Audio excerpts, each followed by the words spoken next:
Hi hello నమస్తే welcome to my channel భయ. ఈ ఛానల్ కొత్తగా చూస్తున్నట్టయితే ముందుగా సబ్స్క్రైబ్ చేసుకోండి. అలాగే నేను చెప్పే వీడియోస్ మాత్రం అందరికీ షేర్ చేయండి భయ. అయితే ఈరోజు మన టాపిక్ వచ్చేసి మన కింగ్డమ్ నుంచి ఒక ప్రోమో అయితే రిలీజ్ అయింది భయ. నిజానికి ఈ ప్రోమో చూసిన తర్వాత నాకు ఒక్కటే అనిపించింది, అసలు ఇన్ని రోజుల నుంచి మన విజయ్ దేవరకొండ గారి నుంచి మనము యాక్సెప్ట్ చేస్తుంది ఇదే కదా అని చెప్పేసి.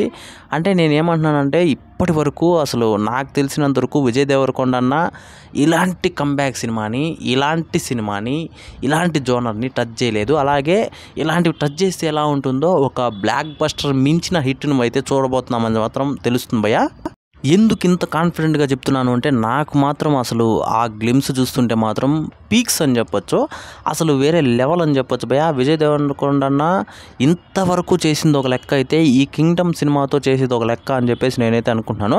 ఆయన స్ట్రెంత్ ఏందో ఆయనకు తెలియట్లేదు భయ. నాకు తెలిసినందుకు ఆయన ఇన్ని రోజులు లవ్ స్టోరీలో అది ఇది అని చెప్పేసి తిరుక్కుంటూ ఉండిపోయినాడు అనిపించింది. ఈ సినిమాతో నాకు తెలిసినంత వరకు ఒక మాస్ హీరోగా, అంటే ఆల్రెడీ మన అర్జున్ రెడ్డితో మాస్ హీరోగా అసలు ఎంట్రీ ఇచ్చారని చెప్పచ్చు. అది కాదు నేను అంటుంది, ఒక స్టార్ హీరోగా నిలబడిపోతాడు అన్న దాంట్లో ఎటువంటి డౌట్ లేదు భయ. నాకు తెలిసినంత వరకు అసలు ఇప్పుడున్న ఫాలోయింగ్ చూసుకుంటే మాత్రం విజయ్ అన్నకి నాకు తెలిసినంత వరకు ఒక టైంలో పవన్ కళ్యాణ్ గారికి ఎలా ఉన్నో ఇప్పుడు అంత రేంజ్లో ఉన్నాడు అని చెప్పేసి నాకైతే అనిపిస్తుంది భయ.